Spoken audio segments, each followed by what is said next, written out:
welcome everybody. It's good to see you. I miss you guys, man. I tell you what, these last couple Saturdays I've been sitting there around this time going, I'm bored. But not today.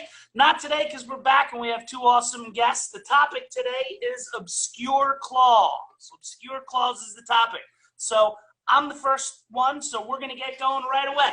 Obscure claws. Here we go. Wait, let's just let John Ward back in. Welcome back, John Ward. Okay, good. Obscure claws. I have my son Sam here with me, so we understand how this technique works. Okay, it's double claw. 1, 2, lock, step forward, hit, come around, pow, shoot, and then knock.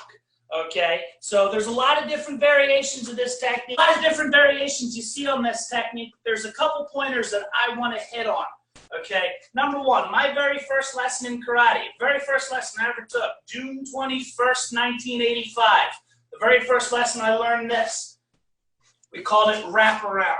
Very first lesson. I went home, I showed my Aunt Mary, I said, Aunt Mary, grab me. I wrapped around, I locked her up like that, and that was the last time she let me practice karate on her, you know, because it works so well. And we see this lock in a lot of different techniques. In obscure claws, there's a couple different ways that I've seen applied. And basically, it's either one and then step through with it. This, I've seen it one and then step up two. You see that? So once again, one and then step up two. I'm not a fan of that. What I prefer to take it here and lock it, and then once I have the lock secured, then I bring it forward.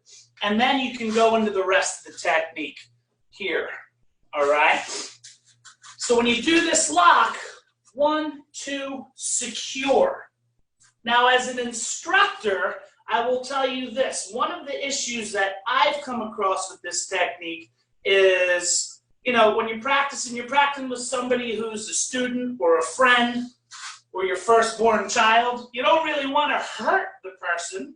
You're not really aggressively attacking. So what happens is when the person puts their hand on the shoulder, they put their hand on the shoulder and relax. So when I go back, I move this arm, and then what happens is I miss the lock. You may have found that you get this, and you end up getting more of a hyperextension. That's a problem, okay? I mean, in reality, you hyperextend the guy's elbow, you hyperextend the guy's elbow. Spectacular! But if you want to apply this technique in the ideal, we don't want to do a hyperextension because it just doesn't make it easy to manipulate the guy. Once you get this roll and you get this lock here, now he's going to become a more compliant partner, and then I can bring him around. You okay? Okay, good. So he grabs. This is one of the 3 obscure techniques, right? We have obscure wing where he grabs and he's in tight. So I'm here. Boom, elbow, hammer, claw. We have obscure swords where he goes to take me for a walk, and I'm here and I fire. And then obscure claws, he's pulling me back, and when he's pulling me back, that's putting him in that position, bending that arm, which makes that lock effective. That's what makes that lock work. And then that brings you through to the rest of the technique. You know, we're going the extensional way. I won't bother doing that. But what I will say is that you'll find this move a lot. You know, you have it in long form 3. Okay, another spot you have it is in wings of silk. So wrap around the outside of my arms and right in here. Good, okay, so we have wings of silk, right? Where we do this and we come around and we break. Now the extension, you hit, pow, and then what do? You peel through because it creates this bend here. And this bend here is what allows you to punch through and secure it up, all right? I like this. This is a little bit advanced. I'd like to see it a little sooner than this to help you learn how to apply this lock. But I create this window here, and then I punch through the window, okay? Same kind of idea when I do the insert in shielding hammer. I have the window here, and I poke through the window. This time, he's creating the window. I punch through it and lock it up. Okay, now the last thing I'll talk about is this final move. This final move, this shot, this knuckle. I've seen people travel away with like a counter rotation. I've seen people hit it. I've seen people shift into it. Me personally, I like to do this move as a knock, just like you're knocking on a door. Hey, hey, can Sabora come out and play? Right, like a knock. all right? But what you're gonna do is you're gonna extend that middle knuckle, and it's gonna come right into this little spot here. That's called the suprasternal notch, S-U-P-R-A, suprasternal notch, or jugular notch. I say jugular notch because it's easier, but you take it and you fit it right into that little shot right there. You see that? So I like to take it and knock it straight down. For me, I think that makes it easiest to hit it because it is such a small target to hit. All right. So in conclusion, double claw, secure, then step. This is my preference. If you want to come through and bring it around through, that's spectacular. I'm not going to argue with that at all. Just for me personally, I prefer it this way. Then I step up and hitting around. All right. Thanks, son. Appreciate it. Okay.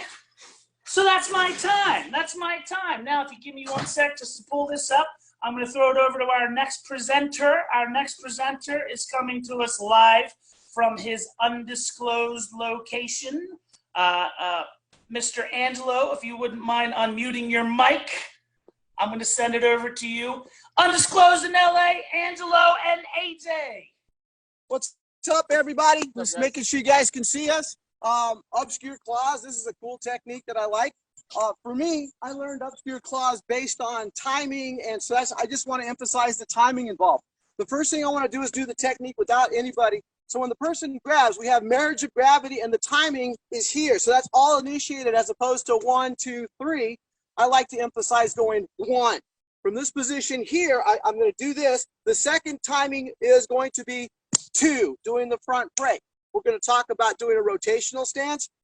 Some people like that. I'm going to show you my point of view on that. But I do this. That's the second beat. The third beat is this shot here, boom, followed by this shot, followed by that shot.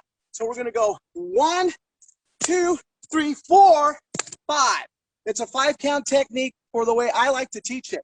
Okay, so hang on a second. We got a little interruption. All right, so as the person grabs me, I'm talking about a height advantage because most people are taller than me, obviously. So if we go back with a double shot this way and I hit it with my right hand, what may happen is he may have a reaction going through here and he may back up or his hands may go up to his face, not allowing me to do the break or the grab, right? So what I like to do is like to hit with my left palm, okay? So I'm going to come in this position and I'm going to hit with my left palm and marriage the gravity this, but then I'm going to wrap instead. So I'm going to take out this initial palm strike. He grabs, pop. I'm going to hit and lock. There's my lock. From this position here, he's leaning backwards. I'm going to step forward into a forward bow break. The reason being for me is that I'm shorter and I have short arms against the long arms. So I need that extra torque. If I were to do a twist stance, this may not put any effect or tighten that as much as it needs to be for somebody who's bigger than I. And there is the ideal phase, but I want to talk about being shorter because you guys are all black belts out there. I just want to throw some new ideas at you. So I've got wrap hit. I'm going to go into a forward bow. From here, I'm going to use all my momentum to go forward. At the same time, I'm going to drop a mastoid shot on the back. Now, there was a big post last week about why would you want to hit the back of somebody's head with the metacarpals of your arm? You don't, okay? Middle knuckle, occipital lobe, right there on the left or right occipital lobe, catch it just with a little bump. Okay, thank you. I got knocked out by accident, I hope, by Mr. Peck during this one little move here. He just popped me in the back. So ever since that day, I became a believer of that shot. So I've got here, pin, hit. I'm sorry, no pin. Let me do that over. I'm thinking of a different technique. From here, I've got from this position, hit, right? Go forward bow, step mastoid. Now this shot for me is interesting because I'm just going to heel palm the face because I want him to go backwards. And if I heel palm him anywhere else, his body momentum is going to travel back and I can't reach him with my final shot. So from this position, I hit the mastoid, boom, here on the occipital lobe. I'm going to just drive him up because I want this reaction here. And I want the sternum to be exposed. From here, the original technique goes here. For me, in real life, if the guy's tall, he's out of my range. So I have to drop my targets down. I'm going to go right here into the diaphragm. I'm going to invert my fist like if I'm doing a reverse bow hammer fist, but I'm not going to reverse bow. I'm just going to hit this here. Middle knuckle is going to go up and drive at a 45-degree angle, which is going to paralyze the diaphragm, and it's going to hurt like heck. So I'm going to shoot this right in through here. He's going to take a step back after I do that, okay? So I'm going to come here, boom, break, hit, step through, shoot. And if he does go back, I'm going to use linear momentum. I'm going to do directional harmony, bam, and I'm going to shoot him. When I do that shot, his reaction is definitely going to be this. So when I shoot this reaction, ready? Boom, I always go up with the knee just to finalize the technique. So those are my thoughts. Again, it's about timing. 1, 2, 3, 4, 5. And that's the way I learned it, and that's the way I like to share it. Now, AJ's going to do something real quick. We have a couple more minutes, or a couple seconds left. And then we're going to talk about a what if that may happen in a situation where. So say you have a grappler or a wrestler on you, they're grabbing you right there. Okay, when we turn, okay, a good reaction in a scramble, okay, especially if we're in a grappling position here, is a wrestler or a grappler is going to drop down when they get hit. That's their reaction. You get hit, you see the guys in the UFC, boom, they go straight down. Okay, so all we're going to do when we hit, if this person decides to go in for a shot because we're open, all we're going to do is we're going to hit that sprawl, boom, from here. Now we have some control.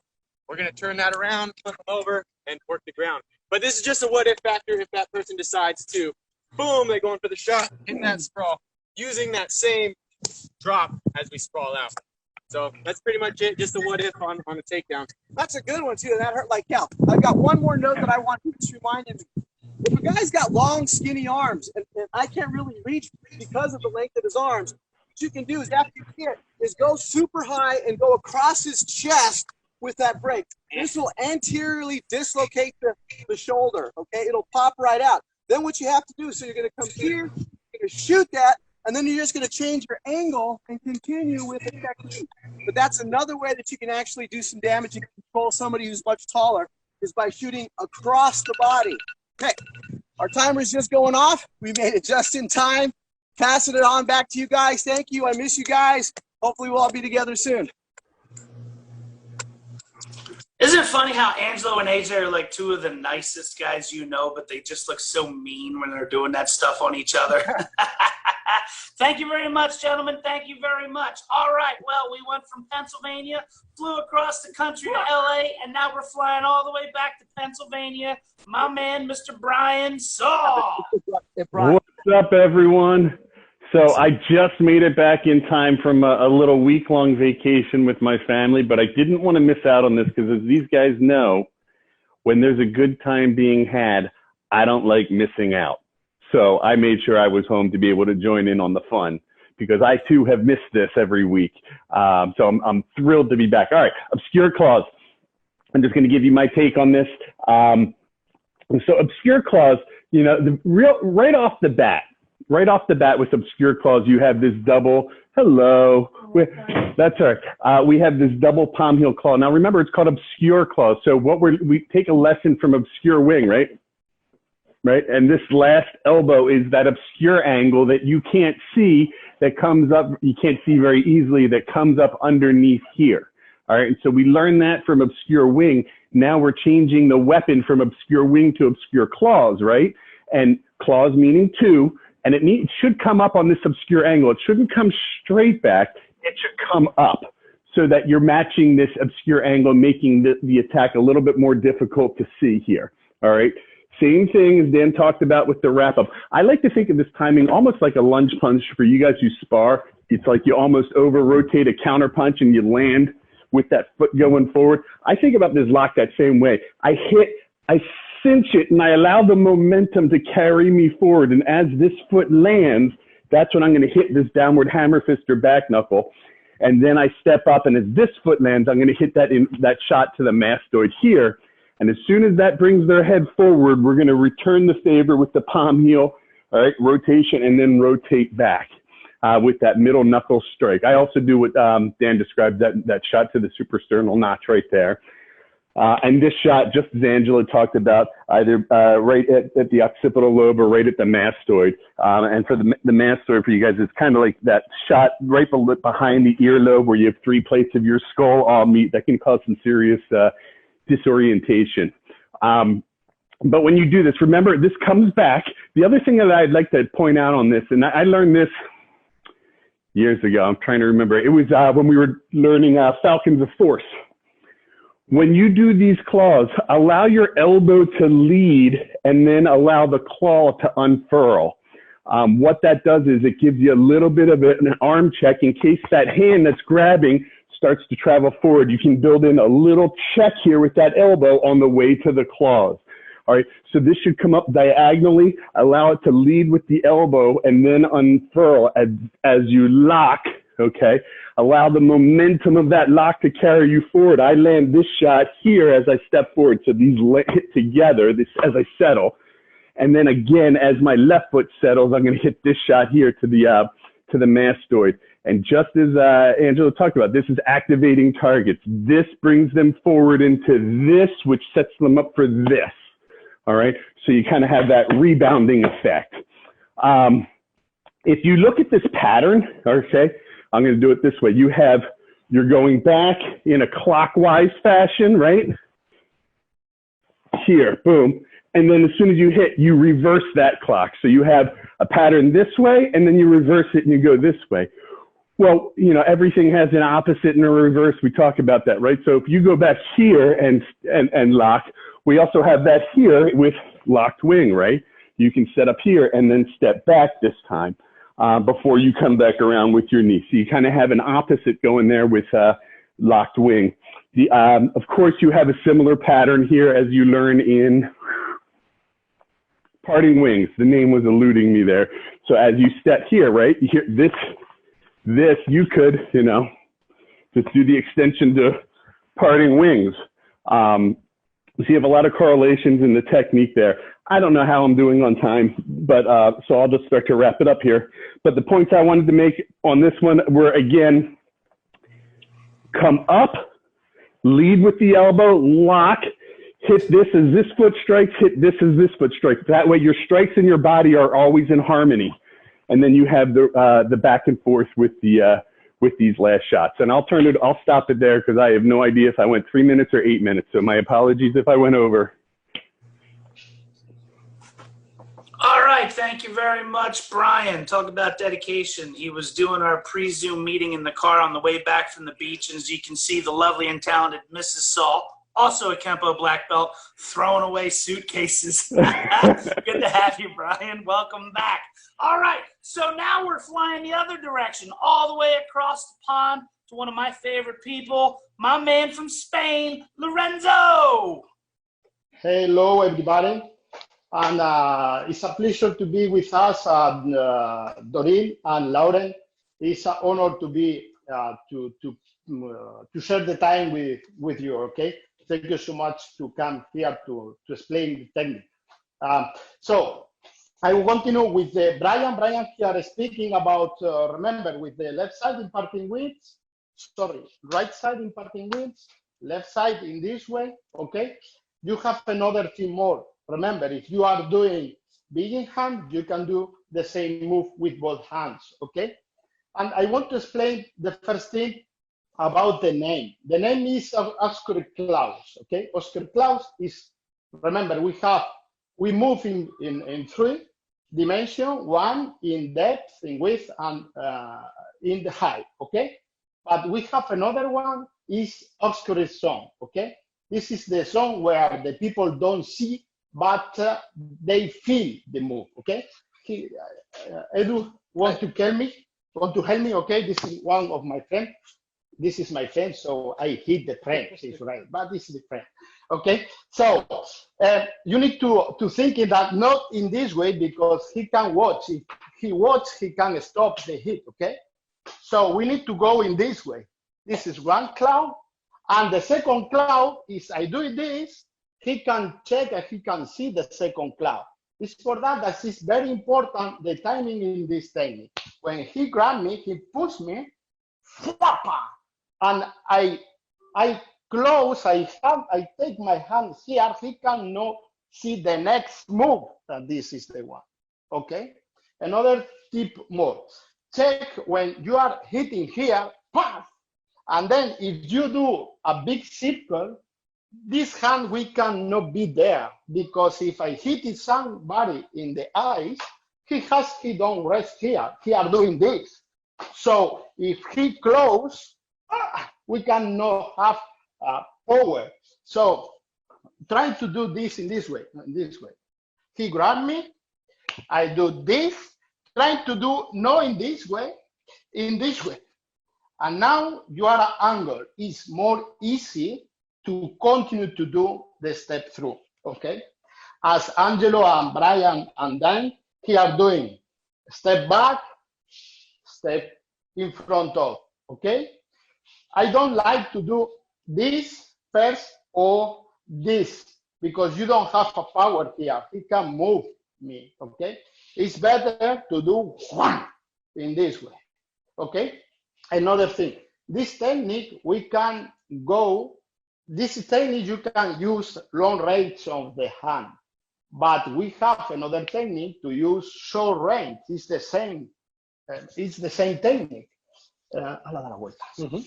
You are doing this, is the same, okay? Move, okay? You are doing the same technique, 1 and 2, 1 and 2 is the same move, short range and long range, okay? And another thing, as all the time, we need to find the basic of the technique, okay? You need to find the basic of the technique in the form, in the dictionary form, okay? So this move, the next move, when you do the second part of the technique, okay, 1, 2, now step back, and be careful because if you do this, his shoulder is break. So I need to move in this time, okay? Remember, with the family group or completely category, you are doing this in this technique, and in the striking help and set, you are doing the same thing, but with the other hand. As if you are doing with both hands in this technique. I don't remember the name in English, see, but you can check in this, pam, pam, boom, boom, boom, pa. This is the same move, okay? So I come to the form. You need to check the form to take the basic, okay? Here you have the basic in long 2. When you are doing this move, 1, 2, 3. This is the basic in this technique. Okay, you have 1 and 2, and you are doing with the other side. Okay, you need to change, not in this way, and then you change to forward bow with this timing.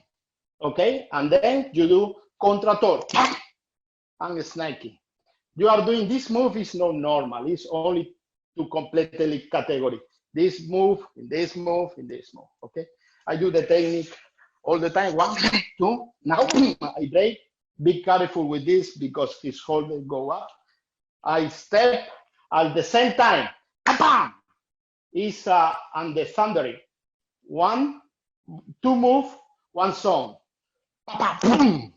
You can do in this way or in this way. I prefer to do back, now, okay? Frank love to do in this. So I change this ending to do this, okay? This is my technique. Thank you so much, Edu.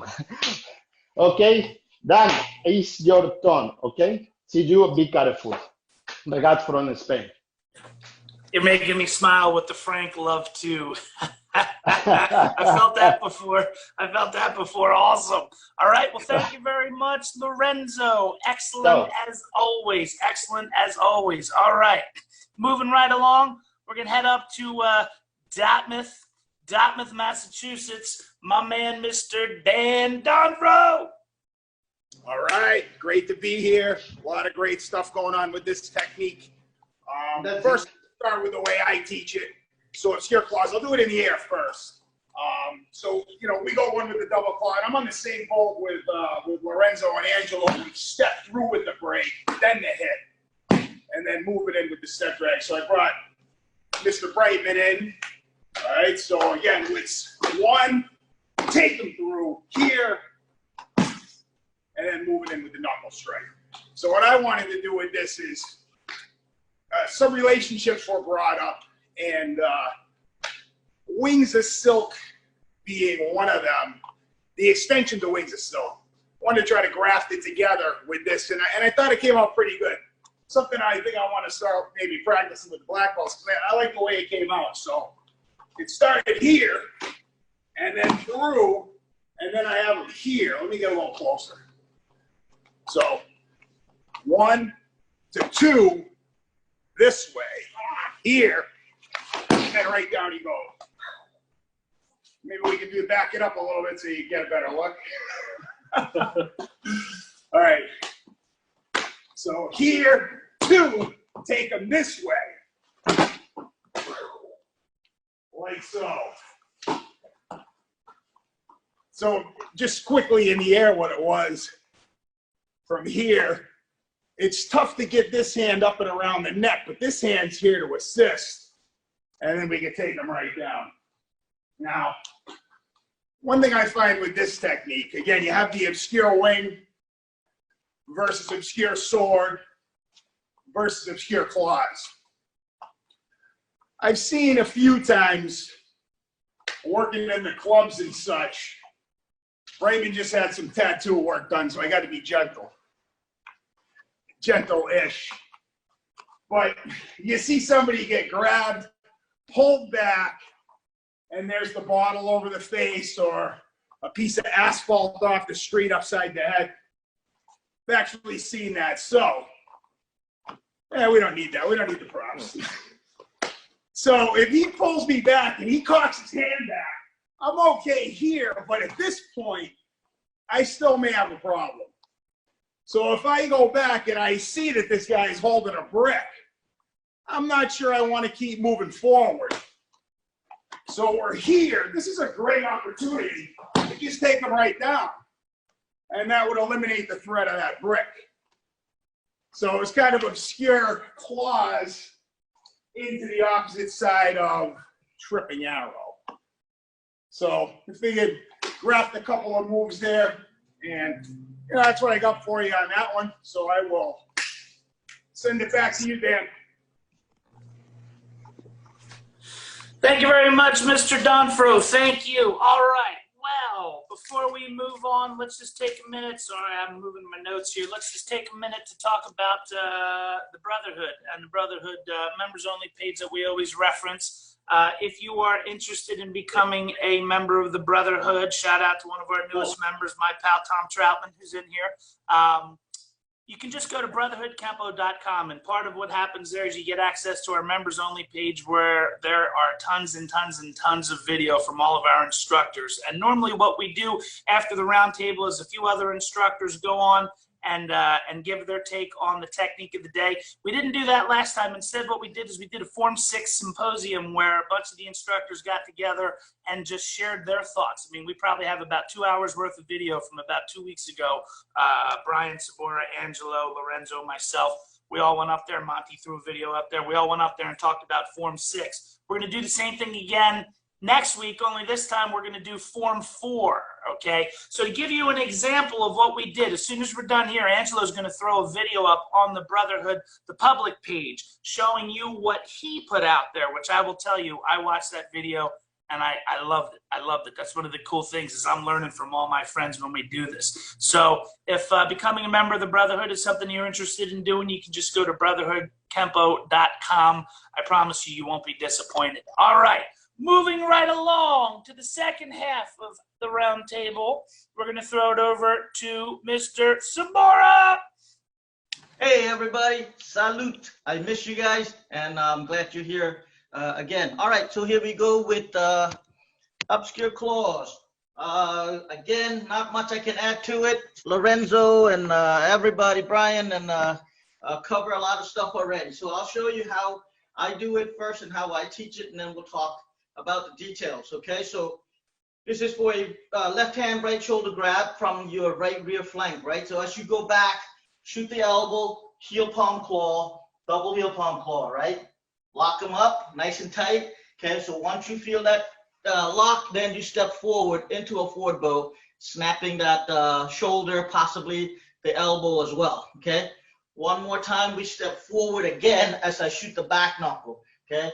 Follow right through, up to the top with the knuckle strike to the back of the head. Immediately shoot the heel palm strike and come back with the middle knuckle strike. 1, 2, 3 if you go into the extension. Roundhouse kick to the inside of the leg, front crossover, turn, and then a full back leg roundhouse from unwinding from your twist stance. Okay, so I'll show you one more time, then we'll talk about it. All right, so we go back, 1, 2. I have the elbow goes out first, boom. Back knuckle, 1, 2, 3. 1, 2, 3, 4, unwind, and then shoot the roundhouse kick and exit. Okay, so the idea here, I believe that the guy grabbed you with the left hand and yank you hard, okay? And because he is not directly behind you like obscure sword, as you feel the pull, you meant to go into obscure sword, but maybe obscure sword fail. So this is your insurance, okay? You follow up, boom, okay? If his hand is still there, you go ahead and get him and lock him up and step through forward, okay? Which is the opposite of what we did with Broken Ram. When we got his arm in a lock this way, we drop back with that back knuckle, heel kick, and there's that move again. Same thing, right? So you go from obscure claws, possibly to Broken Ram, or into obscure sword, okay? So the elbow that I insert here, I think Brian mentioned that earlier. This is just so that if his arm is up high and he's pulling you, this momentarily give you a little bit of a shield, hitting him right into the bicep, which is, again, Lorenzo say, take it back to the basic. You see that in long one, boom, on this side, before we go to the upward block, okay? So that elbow now is on the opposite side. We're doing it with the right, going up, shielding you first, using it as a defensive move, and then double claw and lock him up. Now, the locking up part, what I find helpful is that I use my forearm as a guide to track his tricep from behind after my arm is already back and behind him. And then I contract quickly and get it in tight, so that way he cannot yank it out, and also that create this bend a lot easier rather than doing a big circle and try to lock it from behind. So I go out, I hit, and then I use the back of my hand to feel that tricep, and then I just bring everything in, boom. Now as I step forward, I crank right here and keeping my left hand up. Once again, if you do that to me and I feel this, I'm gonna try to pop you with my other hand. So it's very, very important to always protect yourself. In this case, the target that he has is up high, which is your eyes, neck, and face, okay? So if you get injured by getting an eye poke or a punch or whatever, that's gonna distract you, that's gonna short circuit you, and you're not gonna be able to finish your technique, right? So as you lock him up right here, as you step up, keep that hand up and check, okay? So this back knuckle, for my height, I go to the groin, or you can just use it as a momentarily maintenance strike, okay, to manage the situation by hitting him to the floating ribs right here. You guys already mentioned that this is parting wings, which I don't need to go over anymore. And then we come back with that back knuckle, or that middle knuckle strike, sorry. So then if you look at obscure sword, okay, I go back this way to do obscure claws, right?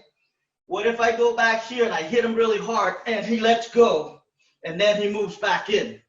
So I go here, if he lets go, I don't have that lock. Now you can go into obscure sword, okay? So you go boom with that kick. And if you take it a little bit further on obscure sword, after this kick, what's the next move? Jump up and kick. Okay, so now there's the opposite of the 1-2 with the hand. Now we have the 1-2 with the leg. Okay, so in the beginning of the technique, we have a 1-2 going this way, okay, and then lock. After the middle knuckle strike, now we have 1-2 again, but this time we face him, okay, doing the same move, and we come back up high. Okay, so this The second time around, we recycle the moves from the beginning of the technique, put it in the middle, and excepting this time you're facing him instead. Okay, so I think that the fail attempt for obscure sword, you meant to do obscure sword, he let go, and then you go into obscure sword. Okay, so anyway, I think that's the best I can do for 5 minutes. So I hope you guys like it. Thank you. Back to you, Dan.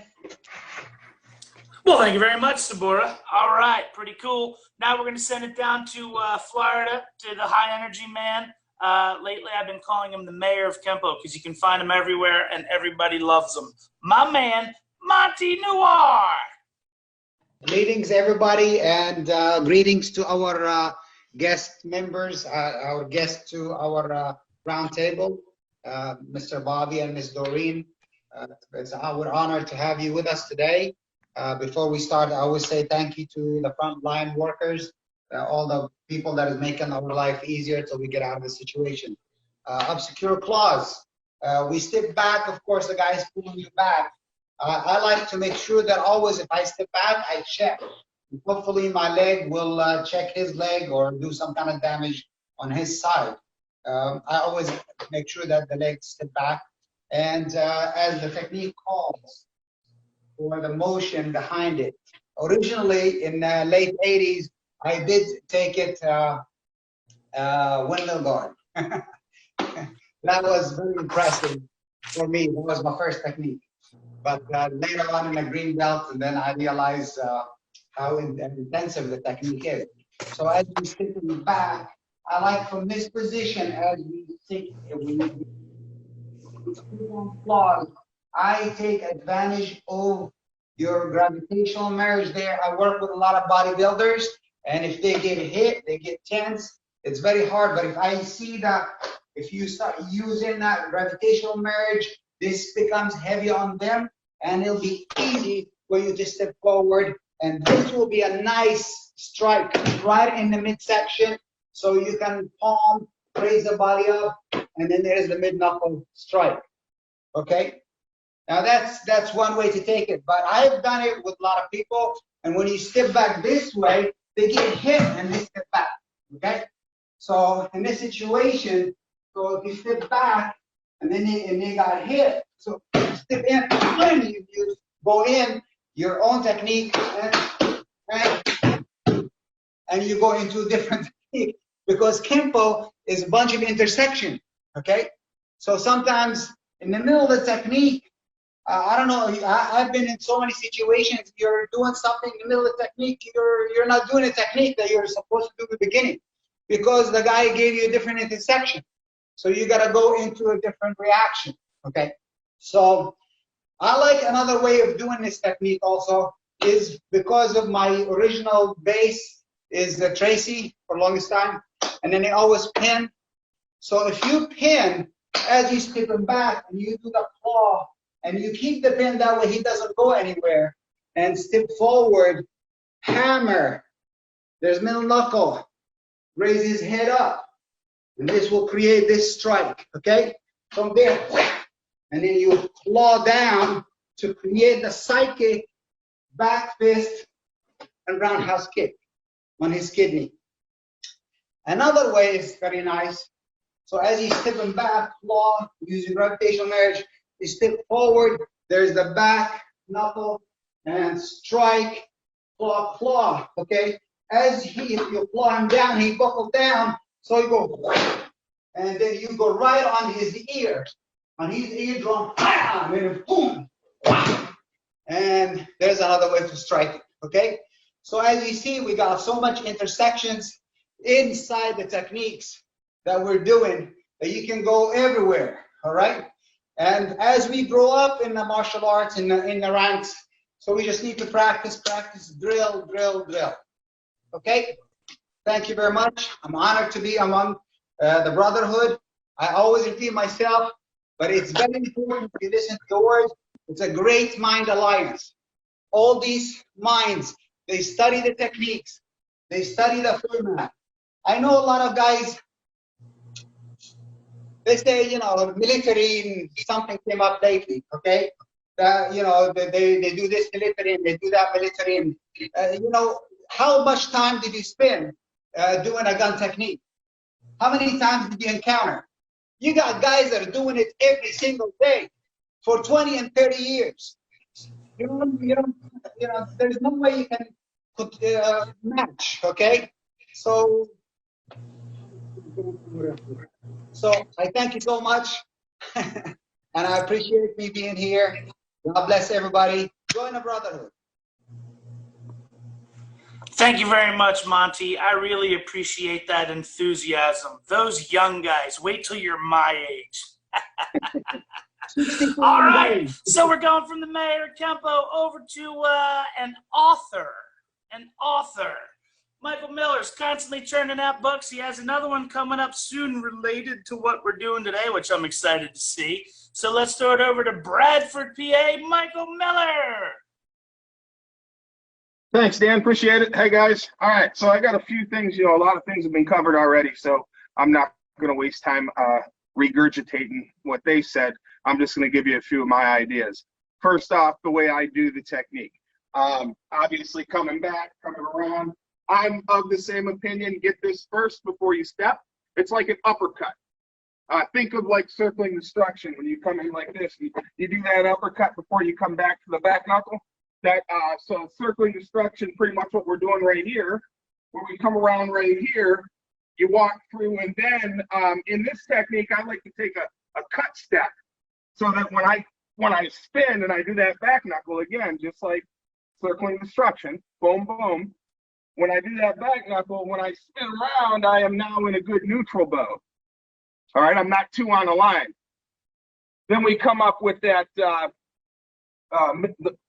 the knuckles, the back knuckles, and again, I do the same thing. Use the knuckles, not the metacarpals. Use the knuckles. You go to I like to go to the mastoid. We do the shot here, and then we shuffle with the other shot. Okay, so looking at that motion, okay, it's basically stepping back. Get the position first, like you're actually uppercutting. That way you get them first before you step. I agree with that. Then you step, okay? Now I'm gonna back up a little. So then you step. I like to do, instead of stepping forward and turning, where I feel like I'm not really in a good neutral, I prefer to cut my step to an angle. So now when I turn, I can go from here to here to here, and then shoot that on the shot. Now, I'm gonna kind of turn around, show you the other view here. So coming here, stepping. Now I cover step, or I cut my step here. So when I turn with that back knuckle, I'm now in a good neutral. So I'm basically right here. When I come up around with that shot, this is quarter beat timing. Boom, just like twirling hammers, right? Twirling hammers, we go same shot here, but we go to an elbow, quarter beat, bam. This one we go to a palm, quarter beat. I do not like that middle knuckle. In fact, I don't like that middle knuckle anywhere in the system. Okay, now I keep it in the forms, of course, to preserve the weapon. In the techniques, I don't use it because you have nothing protecting that. Especially striking this way on this plane. Now, you can protect it going in, like on, clutching feathers and parting wings and things like that, as long as you have this finger right here protecting this. What most people do, though, is they do this like a normal fist, and you have nothing protecting that. So if you do it correctly, going in is good. I don't like doing this because you have nothing backing it up. With that being said, I use a hammer fist here. I like to go hammer fist into the sternum. So when I do this, I come around, double claws. I like to pin the shoulder here, check the shoulder, walk through, step, hit, and then here's your quarter beat timing, and then I like to hammer fist right into the solar plexus. Obviously, all that is altering the weapon. We know that. Lots of things you can do, the 8 things you can do with the, with the equation formula and all that. So I prefer the hammer. I like it better. I like to come down on a diagonal because 2 dimensions equal a diagonal. So I'm going like this, okay? As I mentioned, I like to pin the shoulder, which is also the other side would be securing the storm. And securing the storm, you go here and you go here. Here's that other side. So here, pin the shoulder. This one is here, pin the shoulder, okay? Oh, the other thing I wanted to explain. This technique, you'll see people do a palm this way. You'll see people do a palm this way. They are both correct, we know that. However, I'm gonna explain why I prefer this. Think about anchoring your elbows. Now, we learned both deals. Think about, it would be begging hands versus thrusting wedge. Begging hands, we're here, elbows are anchored. Thrusting wedge, we're here, elbows are out, right? And we know why. I'm not going to get into that at the moment. So the difference is, okay, I can be here where my elbow is not anchored, and we have that several places. Anytime we chop to the throat, things like that. It doesn't mean it's wrong. Then we have here. Now, as a former wrestler, I wrestled for 12 years. I didn't wrestle like this. If I did that, I'd get taken down all day. I wrestled like this, with my elbows in, ready to go. Think of just about any sport. Just give you a few more examples. Think about basketball. I never played it myself. I'm just saying. Think about basketball. When they shoot, their elbows are in and they come up like this. They don't dribble, take the ball like this and shoot it, right? Elbows are in for a reason. Think about golf. I don't play it myself, but I know Dan Meck does. Elbows are in, and you don't play golf like this. I'm going to go put this ball in, and you don't do that, right? Look at NFL linemen. They're down and they're ready. They come up like this. They don't go like this. Okay? You have a lot more leverage with your elbows in. So that's why that's the reason I prefer this. Okay? Again, this is not wrong. That's just my opinion on that.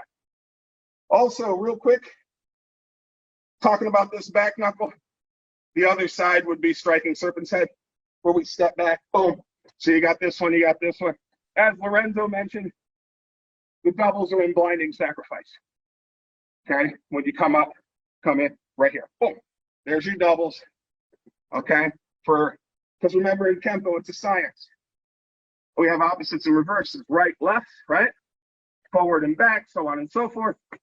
So if I can do it this way, and I can do it this way, I can also do it this way. Anyway, I think that's probably my 5 minutes. I don't want to go overboard. Thank you guys for listening. I hope you got something from that. God bless everybody. Stay tuned. 2 more great presenters coming up. Back to you, Mr. Meck.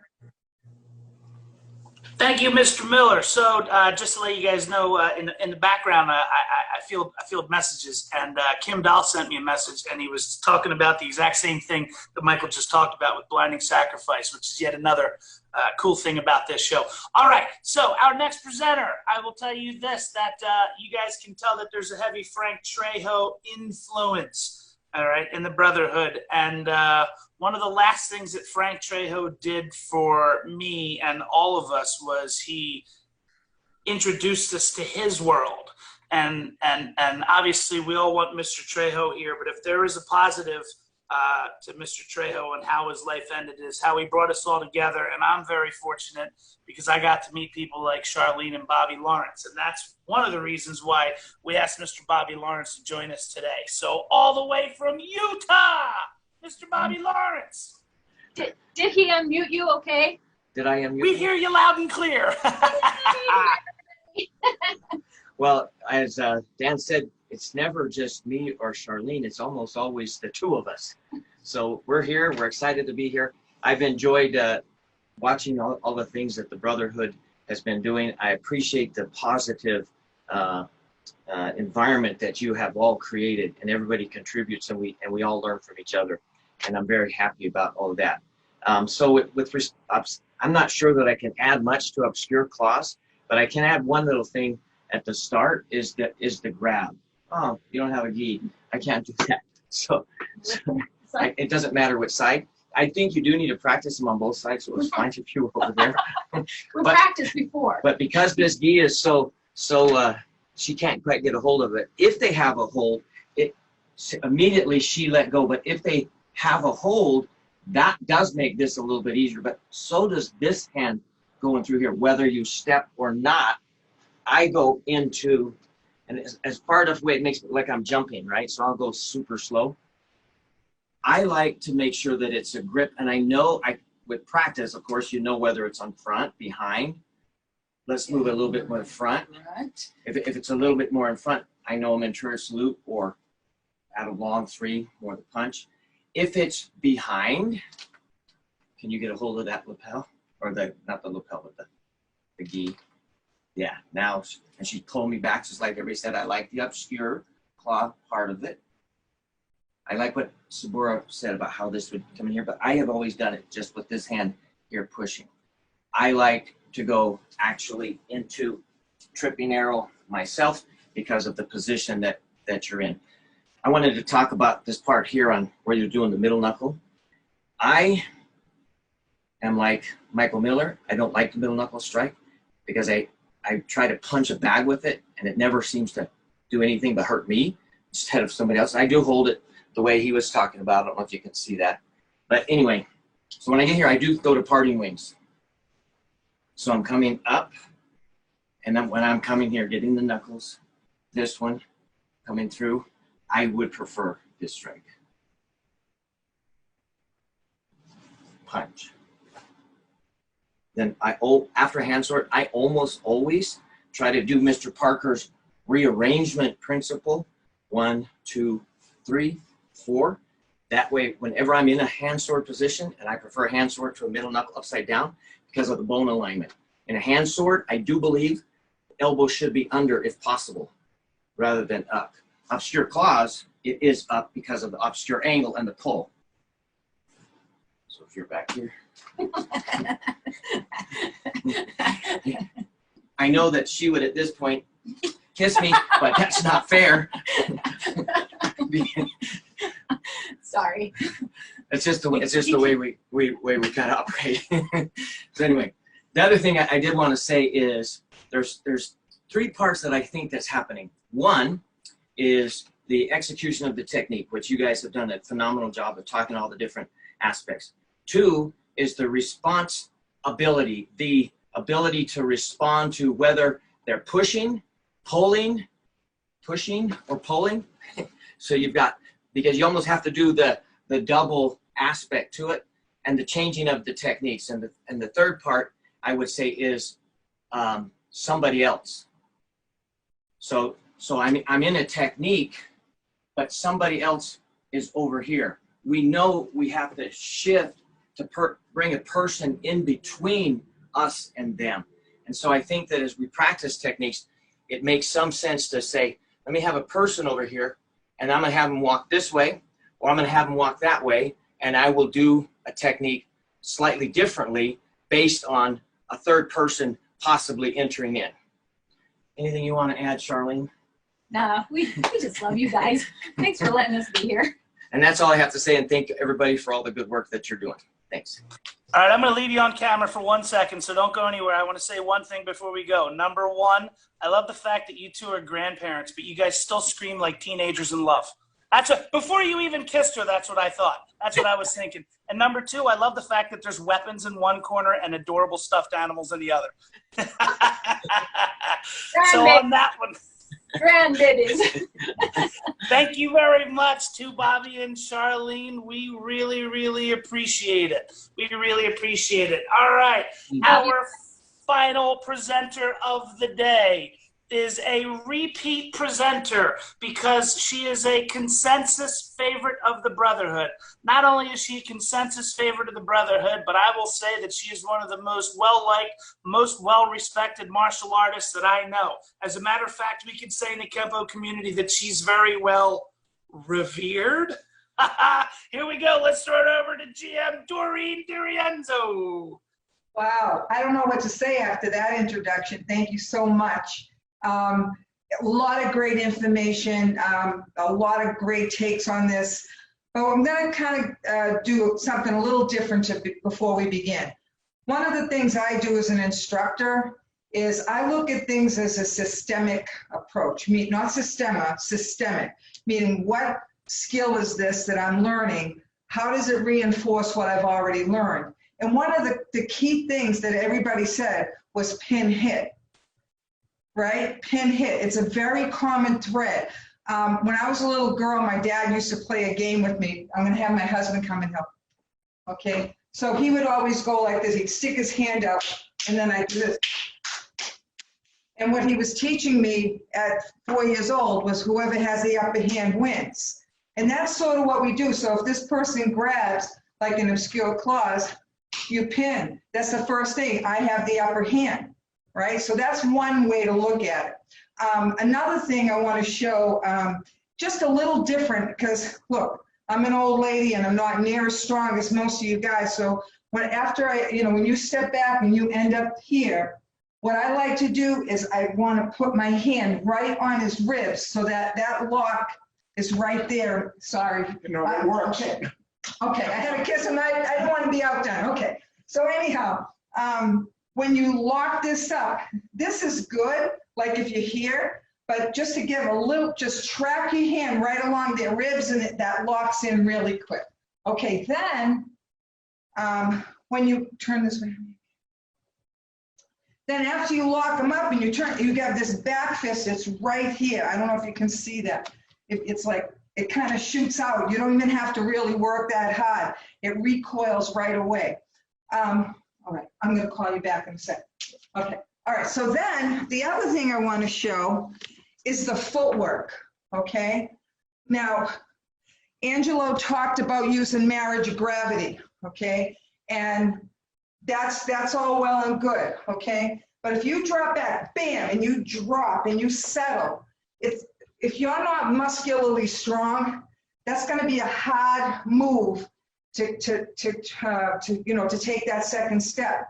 So back from my fighting days, I always was in never a settled stance, but like a high, wide kneel. So I drop back and I go wham, pow, and I step forward with that, like I bounce off the floor, okay? I like to do that because it gives me a little extra power on that lock. So one more time, you step back and bounce. So it would go rhythmically like this, 1, 2, okay? All right, now you can't see what I did up top, so I'll try to show you now, all right? So the same thing when you're being grabbed, 1, wham, and you walk in straight. And then this next step, I like the neutral bow. The neutral bow, because it's a much more stable stance than if you were to do a twisted stance, okay? All right, now, let's go back for a second, okay, before I finish up. And I want to talk a little bit like about that idea that I just explained to you about pin hit. We learn that when we're a white belt. Somebody grabs our shoulder, pin hit. When somebody grabs our hair, we pin hit. When somebody grabs our shoulder, we pin hit, or we pin hit. So that's sort of a common thread that we utilize, snapping twig, pin hit, right? Okay, it's the same thing, all right? If somebody grabbed you, you pin because that puts you in control. I also like changing sometimes a little bit of the timing so that I can maximize the most. If you think about, everybody's talking about like how to do it, but here's another thing to think about is how to feel it, okay? Because it's better to read and respond than remember, okay? So if you feel something, it's probably the right thing to do, if that makes sense what I just said. Because if you want to change something up in the middle, there's nothing wrong with that. As black belts, we have creative latitude to do that.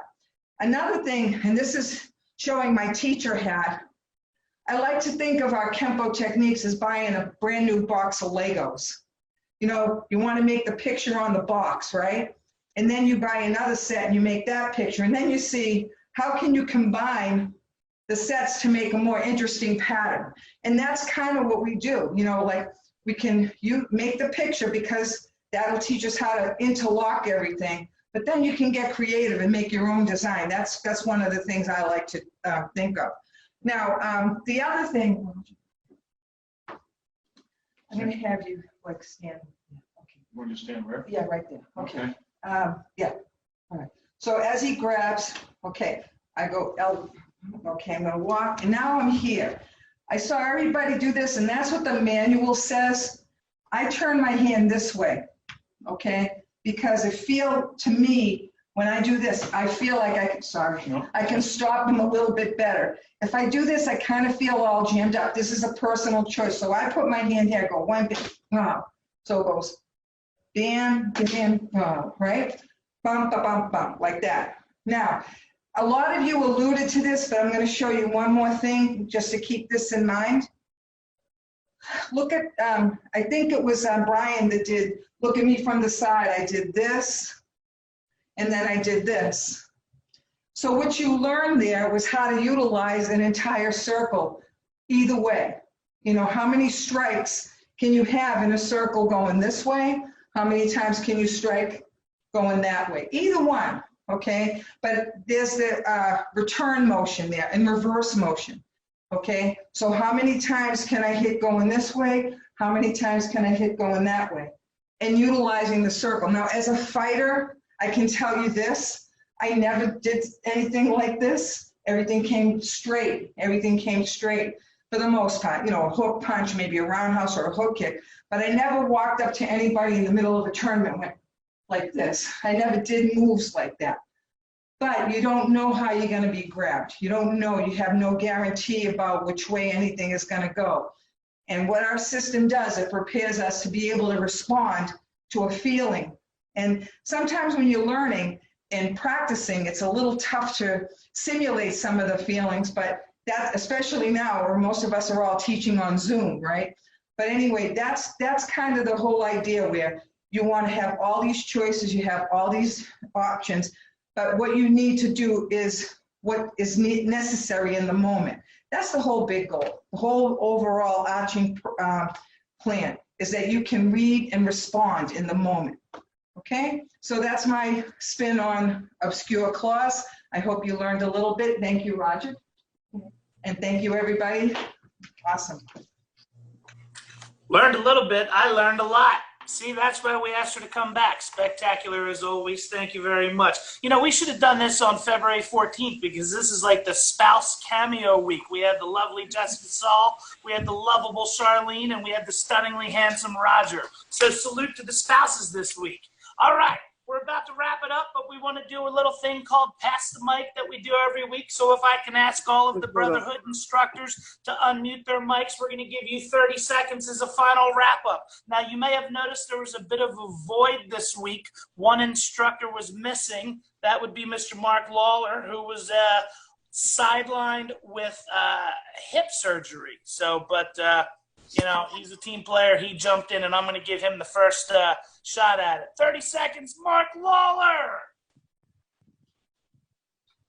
You're on mute, Mark. Can you hear me? Now we got you. Yeah, the 1 week I don't have my wife out here. Yeah, she's going to feel terribly left out. It sucks being on the injured reserve this week, you guys. I really look forward to doing these things, and but hey, just being here and being with you guys, always pick something new up. It's always a pleasure being with you. God, what a group we have from all over the place. So glad I could be here, although I'm a little bit hobbled right now. I'm going to be back soon. All right, man, back over to you. He's going to be back soon, and his hip's going to be better, which means he'll probably be side kicking us in the chest. That's wonderful. All right, I'll take the next one. All right, so first of all, the topic today was obscure claws, but we also referenced Wings of Silk, Obscure Wing, Long Form 2, Obscure Sword, Broken Ram, Blinding Sacrifice, Lock Wing, Parting Wings, Windmill Guard, shout out to the Tracys, Circling Destruction, Curling Hammer, Striking Serpent's Head, Tripping Arrow, Snapping Twig. There was probably more, but that was as many as I remembered. And the only other thing I'm going to say, I don't know if you're still in here or not, but if you are, Larry Kungaika, I want to tell you, man, I've gotten to know you a little bit over the last couple months. I think you have an awesome, awesome attitude. I really appreciate getting to know you, and we need to get you back on this show. So we'll talk about that a little more. But anyway, next we're going to throw it over. 30 seconds, Angelo. Hey guys, thank you again. It was a lot of fun. This is a special shout out to Miss Doreen and Mr. Bobby. You guys, you have the toughest spot to fill. You go last, and there's not a whole lot to do here, and we take everything. But you guys did an awesome job, and like I said, I learned from both of you today, and that's why you're here. So thank you very much. Your ending was amazing, and thanks for supporting us. It was a great thing. And to all my brothers and sisters out there, we'll all be together soon. I love you all. Hey, Jake. Awesome stuff, guys. Always pick up new things and stuff to add into my toolbox. So great stuff. Loved it all. Thank you very much, gentlemen. Now we're going to throw it over to Downingtown, Pennsylvania, Brian and Jessica Saul. So I couldn't resist, and first of all, let me first just say, fantastic. It's amazing, still amazing to me that we can all come from these different backgrounds and we all speak the same language and we're all going down the same path, even though we have little nuances and things that we do differently. So I think it's fantastic. Great job to all the instructors. Miss Doreen and Roger, fantastic to see you again. Bobby and Shar, same thing. Great to see you again. And I just had one question. Hold on. So black belt circa 2000, Dan? I don't know. April 2000. April 2000 black belt right here. So I just had a question. So when we do this here, I just wasn't sure on how we're supposed to do this. Is it turn and kiss? Is that how you're supposed to do it? I just wasn't sure, and I figured while we had you on, I would ask. Thank you, my love. Thanks, everyone. If you're not already a member, come join us. We have a lot of fun here. We love it. We love it. All right, I'm looking for Lorenzo. I can't find Lorenzo. Where's Lorenzo? Lorenzo. There he is. All right. Hello. To Lorenzo. Hello, everybody. Hello, everybody. It's a pleasure to see Mrs. Doreen and Lauren. Thank you so much to share this info. I take note about something. And Mark, we need to continue in the road, okay? So keep your hip correctly and continue to work. And this is for Brian, okay? Check. This is for you, man. Cheese. And I am Oscar close. Me too. Okay? Check another time. Okay? Both for the both sides, okay? For the both sides. Ali, ciao. See you the next time. Ciao. I'm starting to blush over here. Man, oh man. All right, throwing it up to Dan Donfro. Let's see if he'll give Brightman a kiss. Anyway, yeah, awesome once again to be on the roundtable with the brothers. Can't wait to see everybody in person. To the school owners and instructors, you know what I mean? Let's just keep doing what we're doing and, get beyond this thing. And once again, just so much great information. I'm really looking forward to getting with the black belts and working on this technique. So, I salute everybody. And until next time. Thank you very much. All right, we're going to go from Donfro to Newark. It's a great honor to be with everybody here. I am so thankful for Miss Doreen and Mr. Bobby to join us today. I'm just grateful. Please join the Brotherhood. It is a great organization. You can keep your teacher, keep your instructor, your association. It's just the Brotherhood, and that's exactly what it is. Positive. Thank you so much. Thank you very much, Monty. Michael Miller. Hey, everybody. Thanks again for watching, everybody. I'd like to thank Miss Doreen and I would like to thank Mr. Bobby Lawrence and thank you, Roger, for assisting Doreen, and thank you, Shar, for assisting your husband, Bobby. And I just wanted to say one thing. Did anybody else notice that Charlene used to have sleeves until she flexed? Did you guys see those guys on her? Oh, so Charlene, one thing I'd love for you to do before, when it's Bobby's turn to talk, at the end, give us one of these bad boys right there. I'd like to see if yours are bigger than mine. All right. Anyway, thank you, everybody. God bless everybody. Rock on. Speaking of Bobby and Charlene, let's throw it over to the people that brought the love to the Brotherhood. All right, Bobby, go for it. Well, I just appreciate the positive environment that you created, and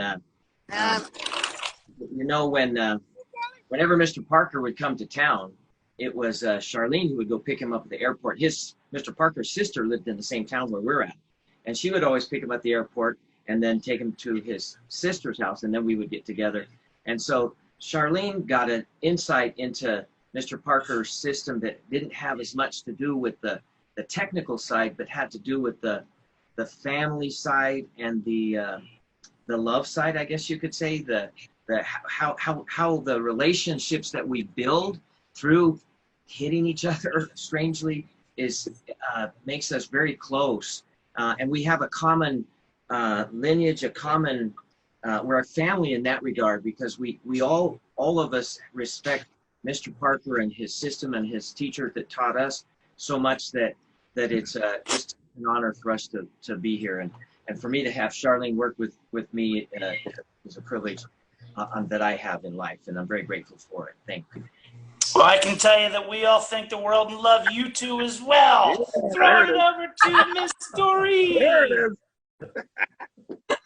First, thank you again, everybody, for having me again. Really enjoy what you're doing. I think you made such a positive impact on the Kenpo community. I think it's a wonderful forum that you've created, and I hope you keep it going because it's really great. I also want to thank my crash dummy over here for helping me so much through all of this, not just today. It's like, Roger, come here, I want to show somebody something on Zoom. It's been quite a big load that he's taken on. So thanks, honey. Okay. But again, Dan, thank you everybody. Love you guys, and I look forward to seeing you all very soon. I miss you. Too. Miss you both. Yeah, we love them. Good seeing you too, Roger. It was great seeing you on there. All right, finally we're gonna throw it over to Sabora. Hey everybody. So a couple of things I want to mention. Number one, Dan, regarding Brightman kissing Dunfro, you almost made me spit coffee into my screen here. And number two, I concur with the mentioning of bringing back Larry Kongaika. He's a great guy. Also, most of you may not know, but Mr. Raj, Mr. Doreen's hubby there, he and I sat down and talked several times, and he was a former pilot. Not a former, I'm pretty sure he can still fly now. So he's a fighter pilot from Vietnam era. So we were comparing dogfight tactics to Kenpo stuff. So it's pretty neat, to converse with him. Again, back to you guys. Thank you for hopping in and joining us again today. We look forward to the next time. I think we're doing once a month. So I guess every first of the month we will be doing this Zoom session. And thank you for tuning in. Have a great weekend and salute you all. Oh, thank you, Mr. Bobby and Mr. Doreen.